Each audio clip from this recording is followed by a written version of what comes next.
पिछली बार हमने सुना कि तीर्थराज प्रयाग में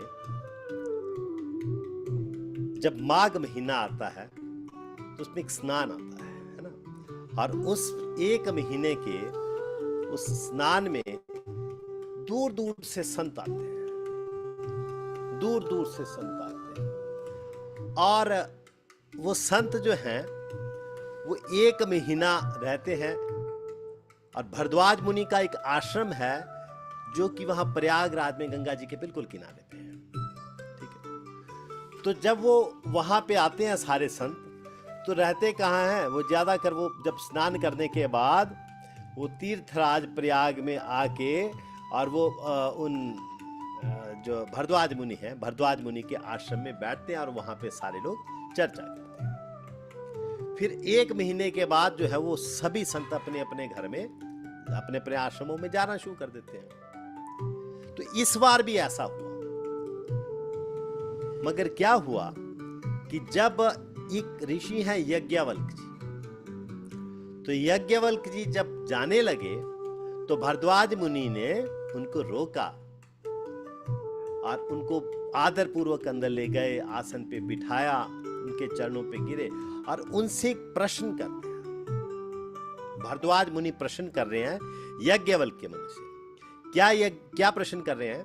जो हमने जो है बाल कांड के दोहा नंबर 45 की तीसरी चौपाई सुनी थी। राम कवन प्रभु पूछो तो ही कह बुझाई कृपा निधि मोहि। भरद्वाज मुनि कहते हैं प्रश्न पूछने से पहले कि मुझे बड़ी शर्म आ रही है कि मैं आपसे ये प्रश्न पूछ रहा हूं, आप पता नहीं मेरे बारे में क्या सोचेंगे। मगर मन की बात गुरु से पूछना अत्यंत आवश्यक है, श्रेष्ठ से पूछना बहुत आवश्यक है। अगर वो मन ही मन में रह जाए तो वो क्या करेगी? एक शक को ले जाएगी, अलग दिशा में चली जाएगी। इसलिए इसको पूछना बहुत आवश्यक है। इसलिए आप कृपया करके मुझे बताइए कि राम कवन पूछहि मैं तोरे, कि ये वास्तव में ये जो राम है ना, ये दशरथ नंदन, ये राम हैं कौन? और ये कौन पूछ रहे हैं? भरद्वाज मुनि। और पिछली बार में हमने बताया कि ये भरद्वाज मुनि साधारण नहीं है। भगवान राम जब वनवास की तरफ जाने लगे तो राम जी, सीता मैया और लक्ष्मण जी इनके आश्रम में जातिवार भी रुके थे। और जब वनवास काट के आए तो आने के आतिवार भी एक बार इनके आश्रम में रहे थे। भरत जी जब सबको साथ लेके जा रहे थे भगवान राम जी को मनाने के लिए, तो तब भी भरत जी यहां पे चित्रकूट जाने से पहले इनके आश्रम में रुके थे, भरद्वाज में।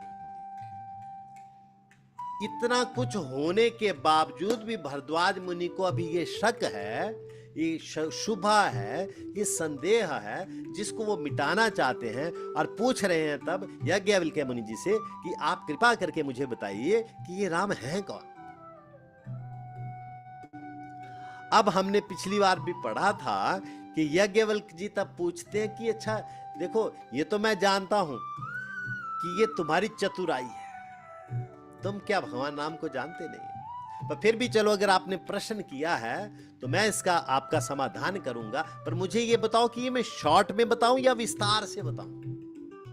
ठीक है, तो भरद्वाज जी क्या कहते हैं? 46वें नंबर दोहे की प्रथम चौपाई में भरद्वाज जी बोलते हैं, मीटे हैं मोर भ्रम भारी कहूं सो कथा नाथ विस्तारी।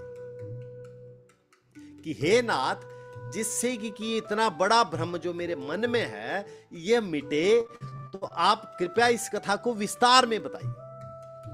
ठीक है, अब इसको कहने के बाद ये बात बोली थी भरद्वाज मुनि जी ने, तो क्या फिर उसके आंसर में क्या बोला यज्ञवल्क्य मुनि जी ने? तात सुनु सादर मनुलाई कहूं राम के कथा सुहाई। कि हे तात, अब तुम मन लगा के इस कथा को सुनो। तो मैंने जैसे बताया कि भारद्वाज जी ने जब पूछा कि विस्तार में बताइए, उसके बाद भारद्वाज जी ने कुछ बोला ही नहीं। फिर जो कुछ बोला वो याज्ञवल्क्य मुनि जी ने। और हमारे जीवन की समस्या क्या है कि हमसे कोई इतना पूछे तो हम इतना बताते हैं। देखिए, जीवन में 100 समस्या है और उनका एक उपचार है कि आप सुनने का अभ्यास डाल लीजिए। घर में अगर पति पत्नी की मान लीजिए छोटी छोटी नोक झोंक होती रहती है, उसमें कोई बड़ी बात नहीं है। अगर नोक झोंक हो तो पति पत्नी दोनों बोलने से पीछे नहीं हटेंगे, पर बाद में सोचते क्या हैं, बाद में बोलने के बाद, ओहो एक ये पॉइंट रह गया, ये मेरे को उस समय याद क्यों नहीं आया था, ये पॉइंट तो मैंने बोला ही नहीं। मतलब हम जो हैं, जो कुछ करना चाहते हैं वो सोचते हैं कि बोल के करते। बच्चों को अगर माँ बाप कुछ बोलना कुछ समझाते हैं, कुछ बोलते हैं, तो आजकल के बच्चे पता क्या बोलेंगे? बच्चे बोलते हैं माता पिता आपको मम्मी पापा आपको पता नहीं, आप प्लीज चुप रहिए। जिनने उनको जन्म दिया है उनको भी वो सोचते हैं कि इनको पता नहीं है, हमें ज्यादा पता है। तो ये समस्या मैं बताई ना, सबकी है, माता पिता की भी है, बच्चों की भी है।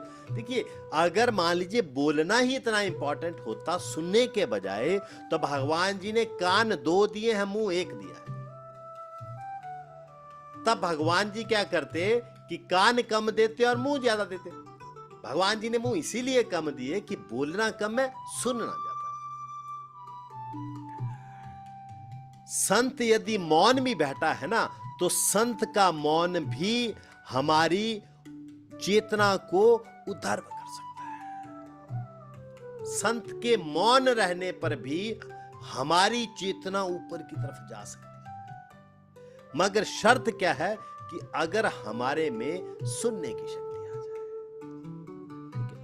याज्ञवल्क्य जी बोलते हैं, भारद्वाज जी आपने जो वो प्रश्न किया है ना, ये प्रश्न सिर्फ आपका नहीं है, ये सेम प्रश्न पार्वती मैया ने भगवान शंकर से किया था।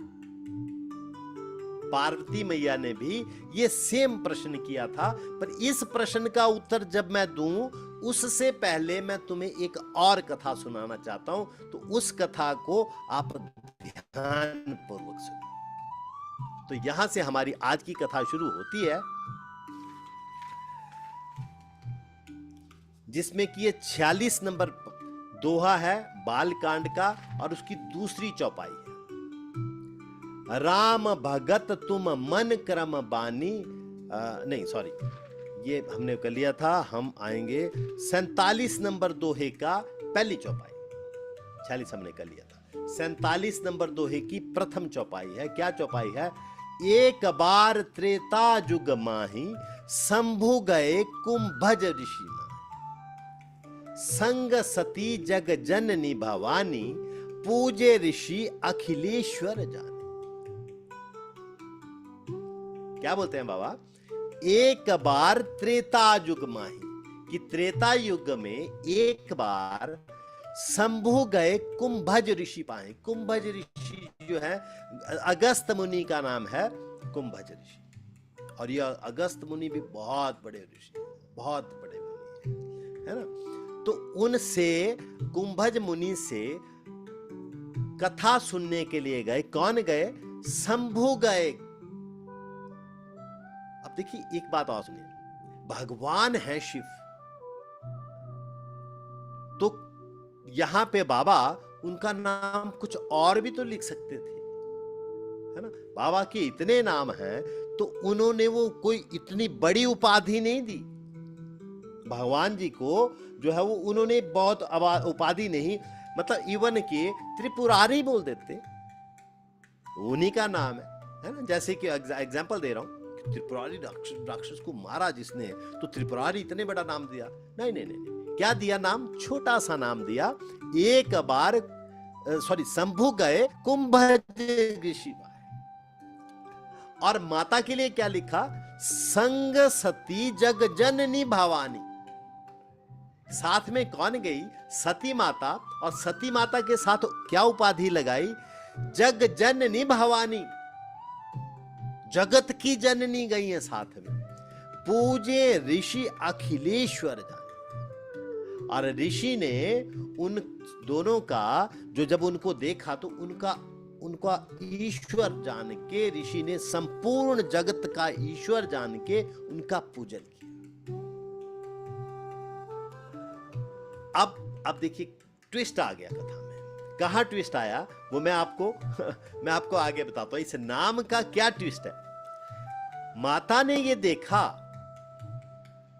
माता ने क्या देखा? देखिए, एक पहली पॉइंट तो क्या देखा माता ने कि भगवान शिव को कथा सुनाने वाला आदमी पूजन कर रहा है। होता क्या, अक्सर उल्टा होता है ना, हम जब भी कथा सुनने जाते हैं तो व्यास का पूजन श्रोता करता है। आसन पे किसको बिठाया जाता है? व्यास को जो आसन पे बिठाया जाता है, श्रोता जो है नीचे बैठता है। मगर यहां उल्टा हो रहा है। क्या उल्टा हो रहा है कि वो जो कुंभज ऋषि हैं, वो जो अगस्त मुनि हैं, वो पहले भगवान शिव का पूजन कर रहे हैं। हालांकि भगवान शिव श्रोता हैं और अगस्त मुनि वक्ता हैं। तो पहली बात। और दूसरी बात कि आसन तो नियम के अनुसार, क्योंकि अगस्त मुनि ने कथा बोलनी है तो आसन तो अगस्त मुनि को होना चाहिए, नीचे बैठना चाहिए शंभू जी को। यहां उल्टा हो रहा है। अगस्त मुनि ने क्या किया? भगवान शंकर को आसन दिया और स्वयं नीचे बैठ गए। अब देखिए यहां नाम का प्रभाव क्या। जब भी कहीं कथा सुनने के लिए जाइए, कभी भी श्रेष्ठ के सामने जाइए तो अपनी उपाधियां लेके मत जाओ। अगर आप उपाधि के साथ जाते हो तो आप उस कथा को नहीं सुन सकते। आप उस उपाधि के ही चक्कर में रह जाओ। मुझे सोफा मिला बैठने के लिए कि नहीं मिला, मेरी पूंछ हुई कि नहीं हुई।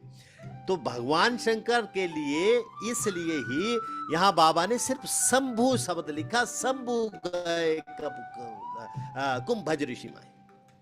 और माता के लिए, क्योंकि इतनी बड़ी उपाधियां लेके माता साथ में गई थी, तो माता इस बात के ही दिमाग में माता के नहीं आ रही है बात कि यार ये कैसा, ये क्या कथा सुनाएंगे हमारे। ये पूजनीय हैं तो ये ऊपर बैठते, ये नीचे बैठ रहे हैं, है ना, और भगवान शंकर की पूजा कर रहे हैं। ये क्या कथा। बस माता का यही भ्रम शुरू हो गया। तो हुआ क्या? राम कथा मुनि बरज बखानी, सुनि महेश परम सुखमा। ऋषि पूछी हरि भक्ति सुहाई, कही शंभु अधिकारी पाए। बहुत गहरा। बाबा की चौपाइयों को साधारणता मत ले। बाबा की चौपाइयां इतना ज्यादा गहराई है, इनमें इतनी गहराई है, हर बात को बड़ा नाप तोल के लिखा है। क्या लिखा है? राम कथा मुनि बरज बखानी, कि मुनि जी ने वो कथा जो है विस्तार से उसका बखान किया, राम कथा का व्याख्यान किया।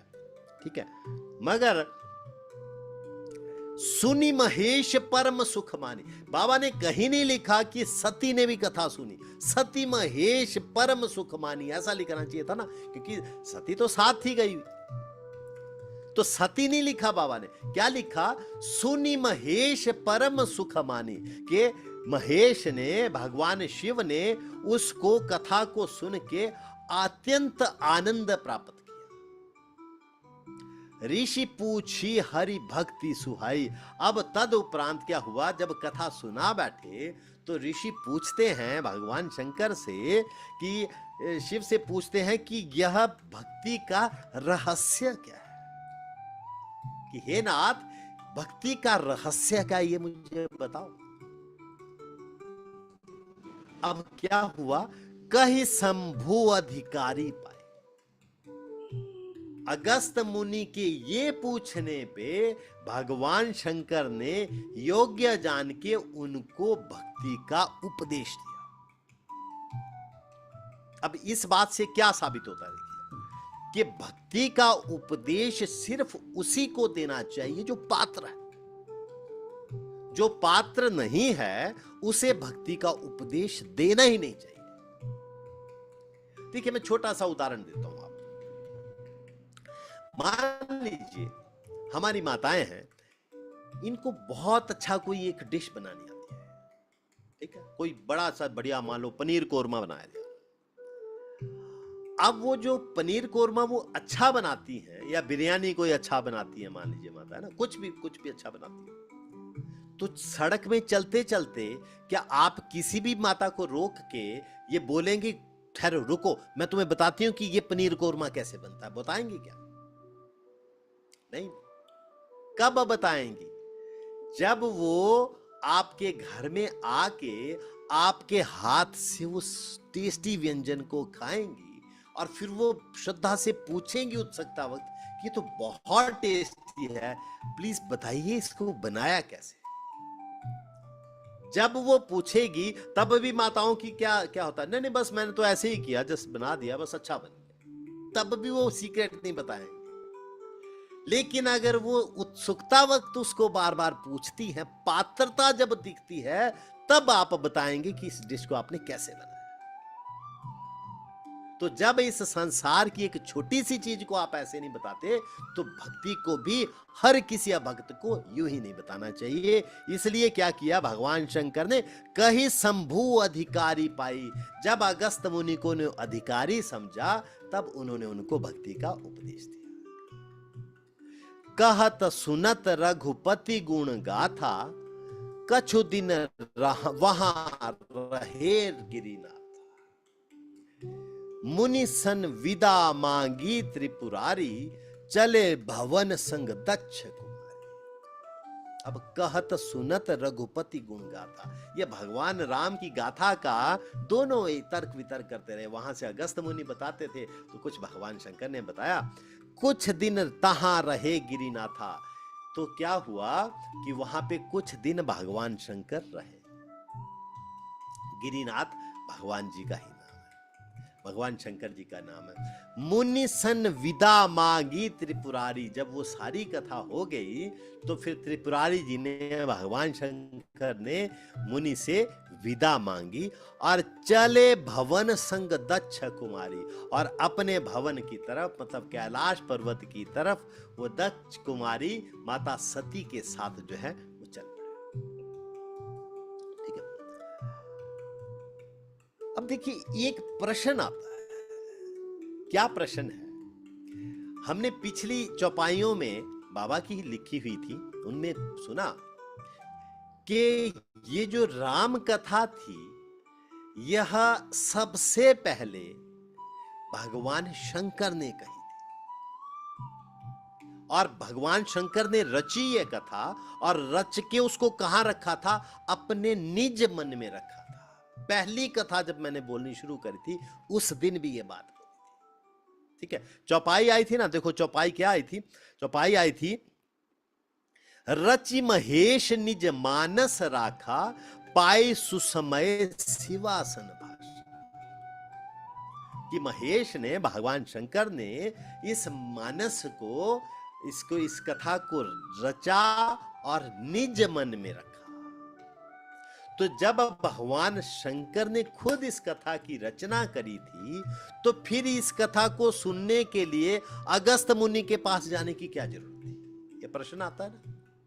ठीक है, तो इस प्रश्न का मैं साथ के साथ निदान करना चाहता हूं। तो इसके पीछे, अगस्त मुनि के पीछे जाने का, इसके कुछ कारण है। कुछ लोक कथाओं में क्या आता है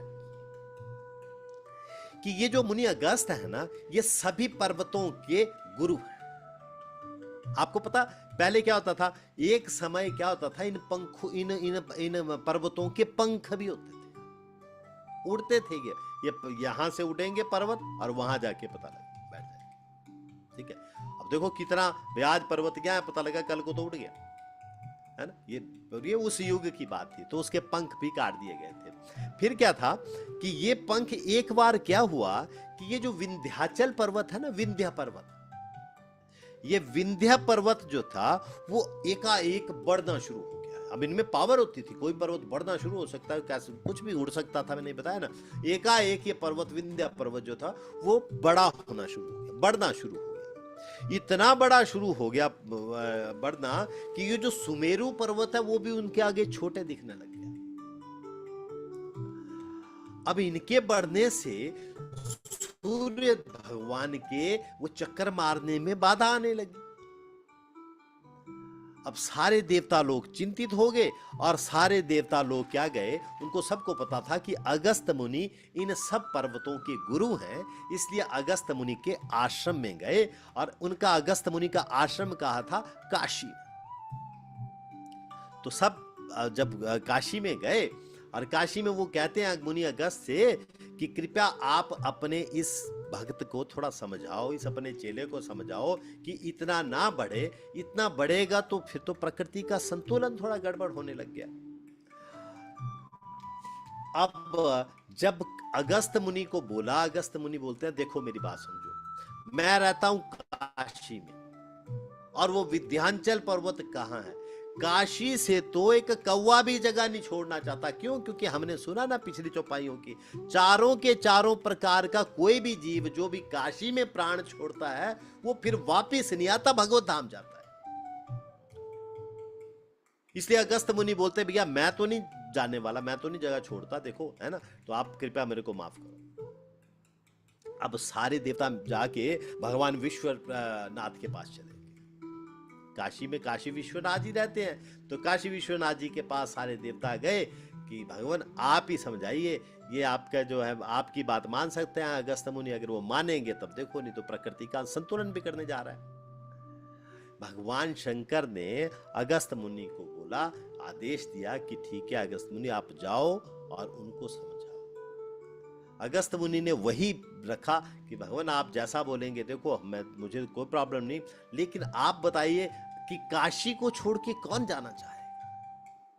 ये देवता लोग मेरे पास भी आए थे, पर भगवान आपका बस ये यहाँ छोड़ के, काशी को छोड़ के वहां जाना मतलब कितना उचित है, आप जानिए जैसा आप आदेश करें। अब उनकी, अब हम बोलते हैं ना कई बार हमें कोई बोलते हैं कि भैया वहां चला जा, अच्छा जी मैं चला तो जाऊं पर देखो आप बहाना बनाना हो, तो ऐसा ही बोलते हैं ना।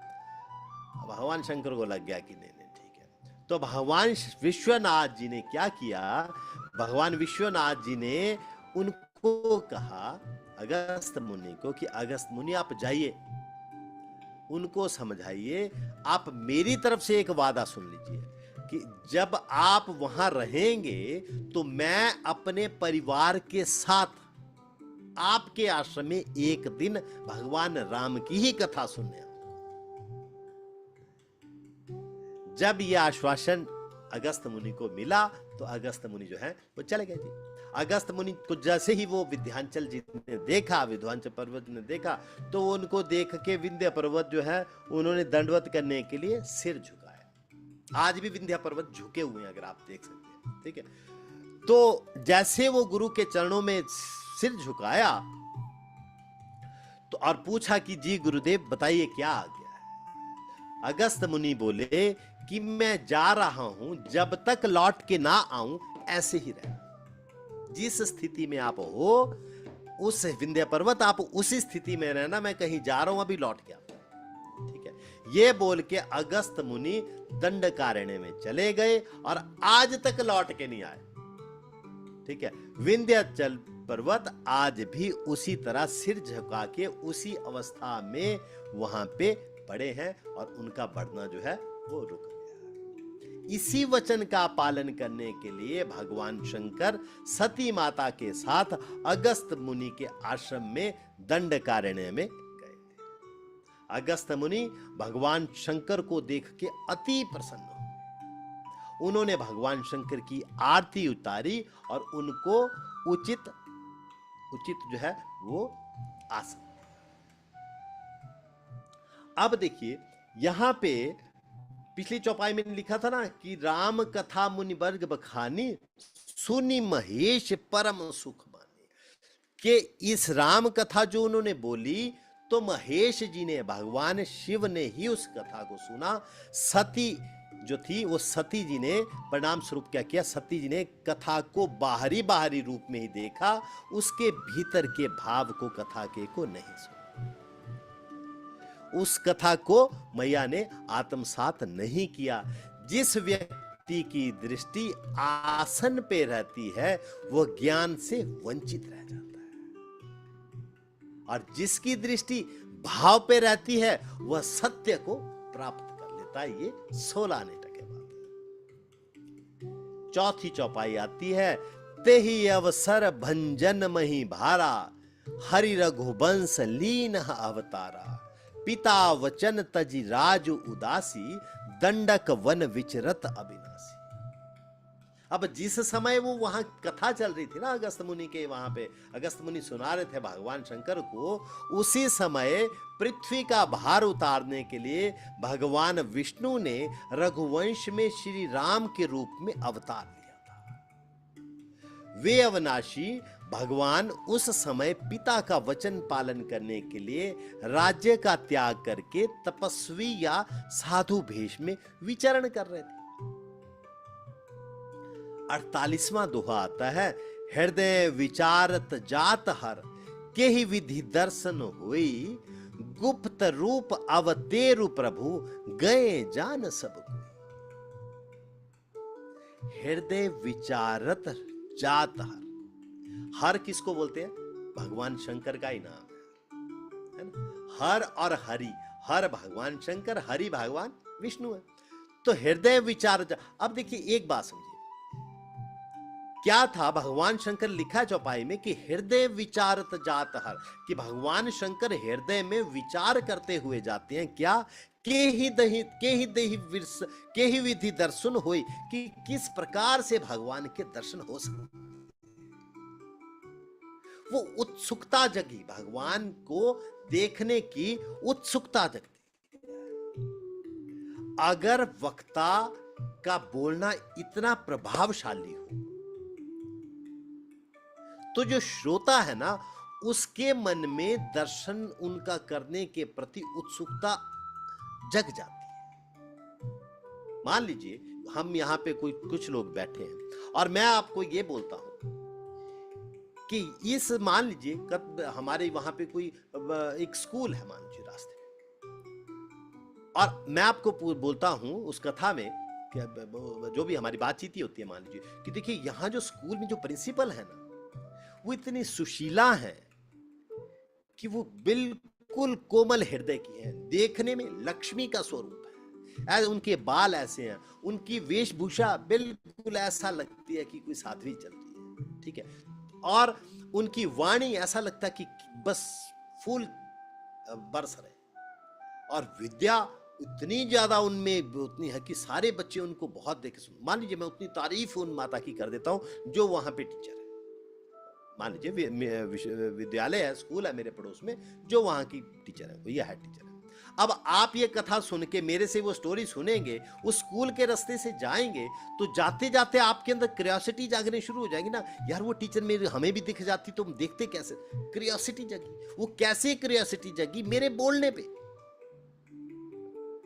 तो अगस्त मुनि ने इतना पावरफुल बोला कि भगवान, और भगवान शंकर तो वैसे ही भगवान, ये उनके बोलने का ही सिर्फ प्रभाव नहीं था, भगवान शंकर तो वैसे भी भगवान विष्णु को जानते हैं, लेकिन उनके बोलने में भी ये प्रभाव था कि क्या हुआ उस कथा के बाद, हृदय विचारत जात हर, की भगवान शंकर ये विचार करते हुए जाते हैं कि ही विधि दर्शन हुई, कि उस भगवान राम के दर्शन मेरे को कैसे हो सकते हैं। कारण क्या? भगवान शंकर तो जाते और जाके भगवान राम को कहीं भी मिल जाते, लेकिन नहीं जा सकते थे। कारण क्या है? लिखा हुआ है, गुप्त रूप अवतेरु प्रभु, गए जान सब कोई, कि यहां पे गुप्त रूप में लिया है भगवान जी ने अवतार, जो लिया है भगवान राम जी ने, वो तो अवतार गुप्त रूप में लिया हुआ है। और अगर मैं जाऊंगा ऐसे सीधा चला जाऊं तब तो सबको पता चला जाएगा, वो रहस्य से पर्दा उठ जाएगा। शंकर उर अति छोहु सती, न जान ही मन मुंह सोई, तुलसी दर्शन लोभ मन, डर लोचन ललचोई। भगवान शंकर के हृदय में इस बात को लेकर कि भगवान राम के दर्शन किस प्रकार हो, अति व्याकुलता थी, परंतु सती माता इस रहस्य को नहीं जानती थी। तुलसीदास जी कहते हैं कि शिवजी के मन में प्रभु के दर्शन की तीव्र लालसा थी और भय के कारण नेत्र दर्शन हेतु लालायित हो। अच्छा, एक बात और मैं क्लियर कर दूं, क्योंकि अभी मानो स्टार्ट है। हम लोग क्या सोचते हैं कि रामचरितमानस में ये जितनी चौपाइयां या दोहे लिखे हैं, ये किसने लिखे हैं? तुलसीदास जी ने लिखे हैं। नहीं, तुलसीदास जी ने बहुत कम चौपाइयां और दोहे लिखे हैं। ये जहां ये लिखा जाएगा, जहां लिखा जाएगा, देखो, तुलसी दर्शन लोभ मन डरु लोचन ललचोई, तो ये चौपाई जो है तुलसीदास जी ने लिखी है, ये दोहा तुलसीदास जी ने लिखा। बाकी जब आप बोलेंगे कि भगवान शिव ने ये बात माता पार्वती को बोली, या भगवान जी ने, शिव ने ये सती माता का उनका संवाद चल रहा है, अगर वो संवाद चल रहा होगा तो वो बोल रहे हैं। जहां गरुड़ जी आएगा तो गरुड़ जी बोल रहे हैं और वो काकभुशुंडी जी सुन रहे हैं। तो यहां सारे के सारे संवाद, कई लोग ऐसा मन में सोचते हैं, यार तुलसीदास जी ने तो लिखा, वो कौन सी बड़ी बात होगी, ये हो सकता है वो भी गलत लिखा। भैया तुलसीदास जी ने बड़ी कम चौपाइयां लिखी हैं। जो बोला है या तो भगवान शंकर ने बोला है एक घाट पे, या गरुड़ जी ने बोला है, या याज्ञवल्क्य जी ने बोला है। चौथा घाट है तुलसीदास जी का, जहां पे उन्होंने थोड़ी सी चौपाइयां बोली है। तो क्या बोल रहे हैं? रावण मरण मनुज कर जाचा, प्रभु विधि वचन कीनी साचा, जो नहीं चाहूं रहू पछतावा, करत विचारु न बनत बना। भगवान शिव ये मन में विचार कर रहे हैं कि रावण ने ब्रह्मा जी से अपनी मृत्यु मनुष्यों के हाथों से मांगी है ना। ये तो सबको पता है कि ब्रह्मा जी जो थे, वो ब्रह्मा जी जब उन्होंने तपस्या करी रावण ने, तो ब्रह्मा जी ने वरदान मांगने को बोला, तो रावण ने बोला कि मैं किसी के हाथ भी ना मरूं। उन्होंने बोला ऐसा नहीं हो सकता भाई, ये मरना तो तेरे को पड़ेगा, अब बता तू किसके हाथ मरना चाहता है। अब रावण ने बड़ा दिमाग लगाया, उन्होंने बोला यार आदमी तो बेचारा तो कमजोर सा था, क्या कर सकता है, मेरा क्या बिगाड़ देगा। बोले आदमी ले लो, बोले और बोलो और किसी, बोले बानर ले लो, बंदरों को तो हमारा भोजन है। उन्होंने सोचा, उन्हीं दोनों के हाथ मारा गया। अब क्या हुआ, तो तब वो उन्होंने मनुष्यों के हाथों वो मांगी थी अपनी मृत्यु, तो भगवान राम ब्रह्मा जी के दिए हुए वचन को सत्य करना चाहते थे। भगवान शिव सोच रहे हैं कि यदि मैं भगवान राम के पास नहीं जाता हूं तो मन में पछतावा रह जाएगा कि यार मैंने भगवान राम के दर्शन नहीं किए।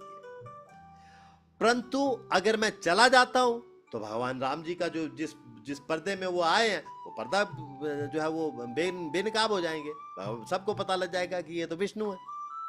तो अब उस उधेड़ बुन में ही भगवान शंकर जो है रह रहे हैं ना, करत विचारु न बनत पावा, कि कोई बन नहीं पा रही है, बात नहीं बन पा रही कि कैसे करा जाए, उनके दर्शन कैसे किए जाए।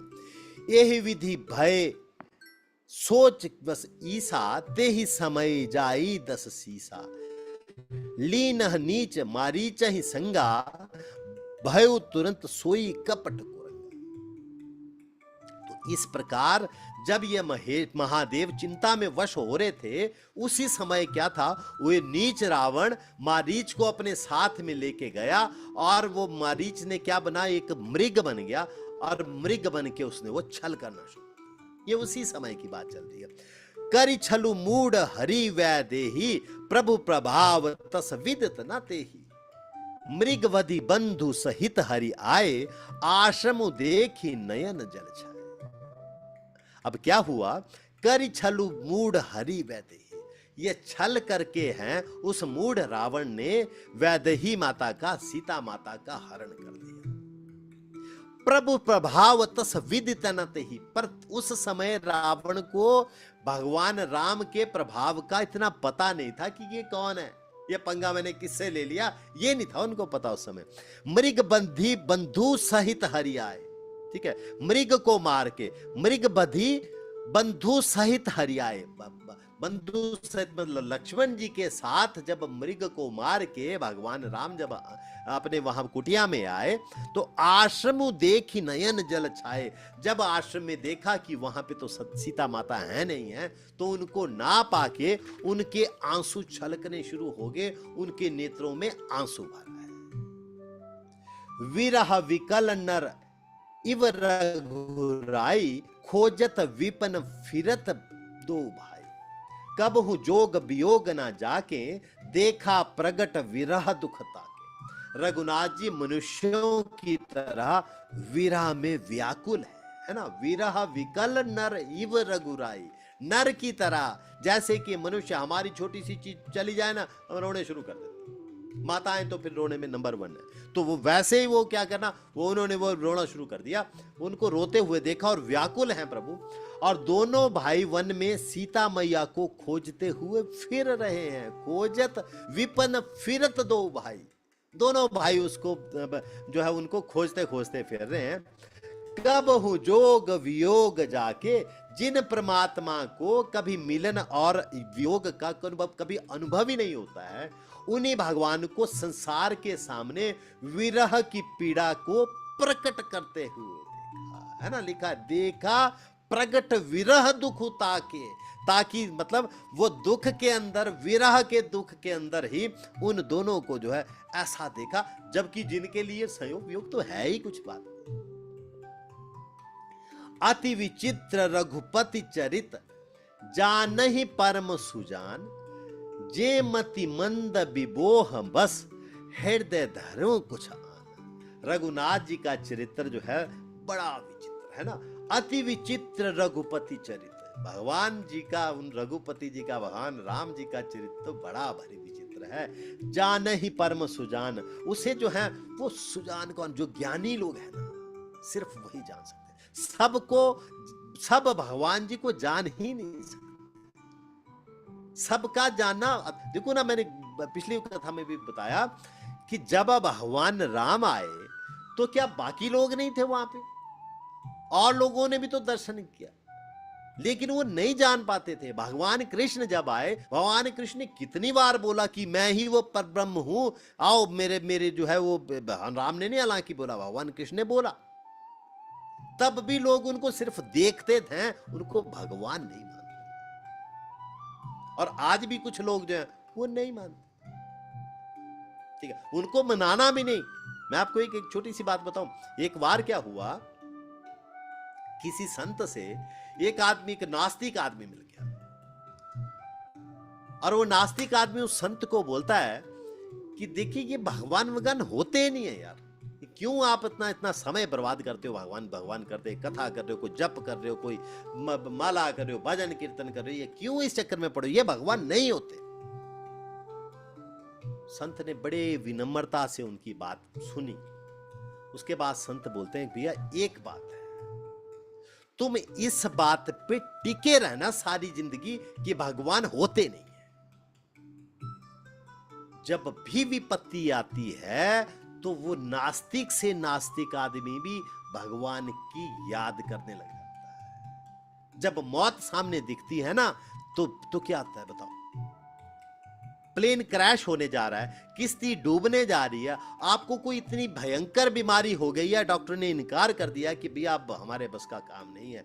उस समय नास्तिक से नास्तिक आदमी को भी भगवान की याद आती है। तो संत ने कहा कि ठीक है भैया, अगर आप इस बात को बोलते हैं कि भगवान नहीं है, तो कृपया इस बात पे ताउम्र टिके रहना। तो यहां क्या है, यहां मैं बोल रहा था कि उसे जाने ही परम सुजान, ये भगवान का जो चरित्र है उसको तो सिर्फ ज्ञानी जन ही जानते हैं। जे मति मंद विबोह बस हृदय धरऊं कुछ आन। मंद बुद्धि लोग मोह के वश में होने के कारण अपने हृदय में कुछ कुछ समझते रहते हैं, तो उनको समझने दो, उनको ज्यादा समझाने के चक्कर में मत पड़ो। शंभु समेत ही राम ही देखा, उपजा है अति हर्षु विशेषा। अब जब वो भगवान राम और लक्ष्मण वहां पे रो रहे हैं, बिलख रहे हैं विरह में, तो क्या हुआ, शंभु समेत ही सम ही देखा। अब भगवान शंकर तो माता पार सती और भगवान शंकर तो ऊपर से जा रहे थे और मन में सोच रहे थे यार ऐसा हो जाता ना, भगवान शंकर ये सोच रहे क्यों भगवान प्रभु के दर्शन कहीं मेरे को हो जाते तो मैं दूर से देख के उनको प्रणाम करता। क्यों, पास तो जा नहीं सकता, पास जाऊंगा तो उनका भेद खुल जाएगा। तो ऐसा जब मन में तीव्र इच्छा हो, जिसके भी मन में तीव्र इच्छा हो, भगवान दर्शन उसको 100% देगा। तो क्या हुआ, जब ऊपर मार्ग से जा रहे थे, जब वो दंडकारण्य के रास्ते से क्रॉस हुए, तो भगवान शंकर ने नीचे देखा, क्या देखा, शंभु समेत ही राम ही देखा। भगवान राम को नीचे देखा, उपजा हिय अति हर्ष विशेषा। उनको नहीं दिखाई दिया कि भगवान रो रहे हैं, कि भगवान की स्थिति क्या है, क्या नहीं नहीं नहीं, कुछ नहीं। उनको भगवान राम को देखते हुए हिय में हिय अति रघु हर्ष विशेषा, अनेक हर्ष, बहुत अत्यंत जो है वो खुशी हो। भरी लोचन छवि सिंधु निहारी। देखो, एक पहली बात, पहली चौपाई को थोड़ा सा पूरा कर लूं मैं। क्या लिखा था? उपजा हिय अति हर्ष विशेष। जब भी देखो, माता के पास मान लीजिए एक बेटा है उनका, कहीं फौज में नौकरी करता है या बड़ी दूर विदेश में नौकरी करता है, 6 महीने साल के बाद वो बच्चा जो है वो वापिस घर आ रहा है। अब 2 रात ट्रेन में चला है, नहाया नहीं है, कपड़े मैले हैं, बाल उलझे हुए हैं, दाढ़ी बड़ी हुई है। मान लीजिए माता जब उस बच्चे को देखेगी तो क्या उनके कपड़ों को देखेगी, उसकी दाढ़ी को देखेगी, ये चेक करेगी कि नहाया कि नहीं नहाया है, या उसको परम सुख होगा? बताओ, परम खुशी होगी कि नहीं होगी? या उसकी पत्नी उसको देखती है तो वो उन चीजों को देखेगी या पति को देखेगी? बताओ, वो चीजें नगण्य हैं। वो नहाया 1 महीने से भले ना है, उसकी दाढ़ी चाहे जितनी मर्जी बढ़ गई है, कपड़े चाहे फट गए हैं, चाहे मैले हो गए हैं, स्मेल आ रही है चाहे कपड़ों से, इस बात का उस पे कोई प्रभाव पड़ने वाला नहीं है। वो क्या देखेगी? मेरा बच्चा आ गया या मेरा पति आ गया, ये सुनते ही उसके मन में हर्ष हो जाएगा। तो यही क्या लिखा है? उपजा हिय अति हर्ष विशेषा, विशेष प्रकार का हर्ष होगी, खुशी हो गई। भरी लोचन छवि सिंधु निहारी। तो क्या किया भगवान शंकर ने? लोचन भर के, आंख भर के पहले उनको निहारा। बाबूजी माता जी, हम लोग जब मंदिर में जाते हैं ना, कहीं भी जाएं, वृंदावन जाएं, यहां जाएं, वहां जाएं, कहीं भी जाएं, मंदिरों में भीड़ होना जो आप जरूरी होती है, अवश्यम भाई भावी चीज है। हम क्या करते हैं? हम किसी ढंग से पहले तो कोशिश करते हैं कि लाइन तोड़ के फटाफट से आगे पहुंच जाए, भगवान जी को दर्शन करें, वहां पे पैसे चढ़ाए, प्रसाद दिया और निकले बाहर। हमारा प्रोसेस ये रहता है। लेकिन नहीं, यहां क्या लिखा है? भरी लोचन छवि सिंधु निहारी। इससे क्या पता लगता है कि जैसे भगवान शंकर ने क्या किया कि लोचन भर के, आंख भर के उनको निहार लिया। आप जब किसी मंदिर में जाते हैं, आगे जाने के बजाय पीछे खड़े हो जाओ, कोई दिक्कत नहीं, लेकिन जी भर के पहले उस विग्रह का दर्शन तो कर लो। आप अगर एक बात पक्की याद रखना, आपने अगर 10 मिनट वहां बैठ के या खड़े होके भीड़ के किसी कोने में रुक के भी उनकी छवि को अच्छे से निहार लिया ना, घर आके आप आंख भी बंद कर लेना, वो छवि आपके सामने प्रकट हो जाएगी। जगन्नाथ जी में चैतन्य महाप्रभु जब दर्शन करने जाते थे, आज भी उस जगमोहन में एक खंबा है, वो जो हॉल है मेन, उस खंबे पे हाथ रखते थे चैतन्य महाप्रभु, और जी भर के जगन्नाथ जी को देखते थे। उस खंबे में आज भी निशान बन गया, वो अंदर धंस गया वो खंबा, भगवान चैतन्य महाप्रभु का निशान, उंगलियों के निशान उस खंबे पे आ गए।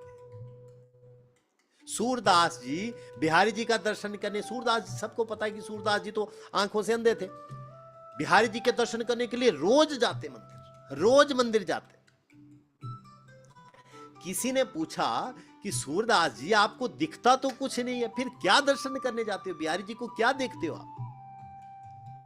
सूरदास जी कहते हैं कि देखो, आप सही बोलते हो कि मुझे बिहारी जी के दर्शन नहीं होते, लेकिन बिहारी जी को तो मेरे दर्शन होते, मैं बिहारी जी को नहीं देख पाता हूं, लेकिन बिहारी जी तो मुझे देख पाते हैं कि नहीं? और उनका आप देखिए क्या क्या प्रभाव था कि एक बार किसी ने पूछा उनको कि आप दर्शन करके आए हैं, बता सकते हो कि बिहारी जी ने क्या ड्रेस पहनी थी, कपड़े क्या पहने थे? मैं सच्ची बात बताऊं, मैंने इतनी बार दर्शन किया होगा, आज भी याद नहीं है कि जब मैंने दर्शन किया था तो बिहारी जी ने क्या पहना था। लेकिन बिना आंख के भी सूरदास जी बोलते कि मैं जब वो उनकी वो दोहा तो भूल गया, लेकिन उसमें लिखा था कि उन्होंने ब्लू कलर की पोशाक पहनी। ठीक है, तो अभी आप ये देखिए कि यहां पे क्या लिखा है, भरी लोचन छवि सिंधु निहार, कुछ समय जानी ना की नीची नाई। और क्या हुआ उन्होंने कि यहां पे अनुचित समय समझकर अपनी पहचान उन्होंने प्रकट नहीं की। यहां लिखा है भरी लोचन, है ना, तो इसका मतलब है कि आंख भर के देखा। जय सच्चिदानंद जग पावन, अस कहि चले मनोज नसावन, चले जात शिव सती समेता, पुनि पुनि पुलकत कृपा न केता। जय सच्चिदानंद जग पावन, ठीक है, जगत को पवित्र करने वाले सच्चिदानंद भगवान की जय हो। यह जयकार लगाया किसने? भगवान शंकर ने। ठीक है, ऐसा कहकर कामदेव का नाश करने वाले भगवान शिव जो है चल पड़े। क्या क्या क्या बोला, लेकिन जय सच्चिदानंद। ठीक है, और क्या था? चले जात शिव सती समेता, सती जी के साथ चल रहे थे। ठीक है, पुनि पुनि पुलकत कृपा निकेता, और बार बार रोमांच होके हम होते हैं ना, पुनि पुनि पुलकत, बार बार जिसको हम जा रहे हो तो क्या होता है, बार बार पीछे मुड़ के देखते हैं ना, तो पुनि पुनि पुलकत, आनंद, बार बार आनंद से वो रोमांच से भर जाते हैं भगवान शिव, और उनको बार बार प्रणाम करते हैं सच्चिदानंद भगवान कह के। ठीक है, अब क्या है, सती सुदशा शंभु के देखी, उर उपजा संदेह विशेष। सती ने जब भगवान शंकर की ये दशा देखी ना, तो उर उपजा, हृदय में उपजा संदेश विशेषी, संदेह विशेषी, विशेष प्रकार का संदेह उत्पन्न हो गया। अच्छा देखो यहां क्या लिखा है, यहां लिखा है कि जय सच्चिदानंद जग पावन, अस कहीं चलियो मनोज नसावन, कि भगवान शंकर ने ये बोला सिर्फ जय सच्चिदानंद जग पावन। भगवान शंकर ने प्रणाम किया भगवान राम को। यहां कहीं भी ये नहीं लिखा है कि सती माता ने प्रणाम किया। उल्टा सती माता ने क्या किया? संदेह किया, उर उपजा संदेह विशेष। एक बात समझिए, मान लीजिए पति पत्नी दो जा रहे हैं, रास्ते से जा रहे हैं। अब पति पत्नी जाते हैं, मान लीजिए अभी नई शादी हुई है, पत्नी उस गांव में, उस शहर में नहीं, तो एक कोई वहां से कोई विशिष्ट व्यक्ति आ रहे हैं, कोई बुजुर्ग आ रहे हैं, कोई भी विशिष्ट आदमी आ रहे हैं, और पति क्या करते हैं कि उनके चरण स्पर्श करते हैं। तो संभवतः पत्नी भी करेगी कि नहीं करेगी, है ना? पत्नी भी उसको जो थी वो उनको उनके चरण स्पर्श करती, लेकिन ये बिना जाने, ये बिना जाने स्पर्श करती कि ये कौन है। ठीक है, यहां सती माता ने देखा कि भगवान शंकर ने प्रणाम किया, तो प्रणाम किया तो होना क्या चाहिए था कि सती माता को भी तो प्रणाम करना चाहिए था, पर सती माता ने प्रणाम नहीं किया। भगवान शंकर के प्रणाम करने के बावजूद भी सती माता ने प्रणाम नहीं किया। क्यों नहीं किया? क्योंकि उर उपजा संदेह विशेषी, शंकरु जग बंध जगदीशा, सुर नर मुनि सब नावत सीसा। जब माता सती ने भगवान शंकर की यह दशा देखी, तो सती माता के मन में बहुत बड़ा संदेह उत्पन्न हो गया। वे मन ही मन सोचने लगी कि शंकर जी तो सारे जगत के स्वामी हैं, सारा जगत उनकी वंदना करता है।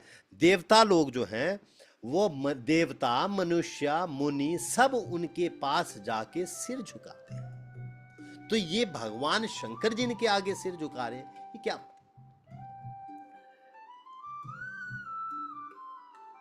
तीन नृप सुत ही कीनी परिणामा, कही सच्चिदानंद पर धामा, भय मगन छवि तासु बिलोकी, आज हूं प्रीति उर रहत न रोकी। तब भगवान शंकर ने एक राजपुत्र को, जो कि श्री राम थे, सच्चिदानंद परम धाम करके प्रणाम किया। श्री राम के सुंदर रूप को देख के वो उनके प्रेम में ऐसे डूब गए कि अभी तक उनके हृदय में उनकी प्रीति बनी है, जो रोकने पे भी रुकती नहीं। तो इस प्रकार से भगवान शंकर ने जो था भगवान राम को प्रीति पूर्वक जो है वो प्रणाम करा। तो हमारी कथा आज की यहीं पे जो है वह विराम देना पड़ेगा कि हमारा समय